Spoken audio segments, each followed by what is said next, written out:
Depuis plus de 50 ans, le régime chinois a utilisé le système de rééducation par le travail pour punir les criminels, aussi bien que les dissidents politiques. Cette semaine, la chaîne officielle CCTV a un peu trop vite annoncé la suppression totale de ce système.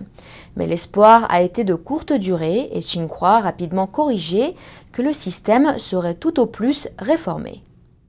Les médias officiels chinois ont récemment laissé entendre que le système controversé des camps de rééducation par le travail pourrait être prochainement aboli.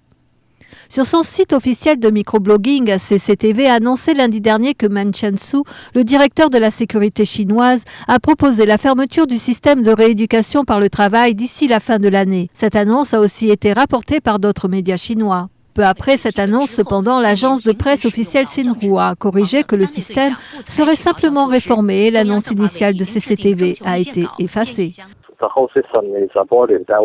Si tout le système est annulé, ce serait une bonne chose, parce que c'est l'un des systèmes les plus efficaces utilisés par le Parti communiste pour réprimer les gens.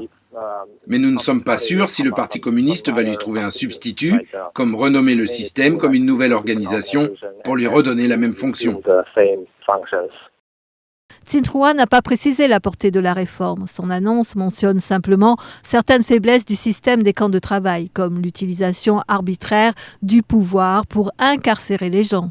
Aujourd'hui, une personne peut être incarcérée de force dans un camp de rééducation par le travail, jusqu'à 4 ans sans aucun jugement. Et les rapports de torture et d'abus au sein des camps de travaux forcés sont monnaie courante en Chine. Mais de plus en plus de voix appellent le régime chinois à abolir ce système. Le régime chinois a créé le système des camps de travail dans les années 50. Selon Xinhua, la Chine compte actuellement 350 camps de travail où sont enfermés 160 000 détenus environ. Mais les groupes de défense des droits de l'homme estiment que ce nombre se situe plutôt entre 200 000 et 2 millions. Des propositions de réforme du système seront prises en compte lors du Congrès national du peuple en mars prochain.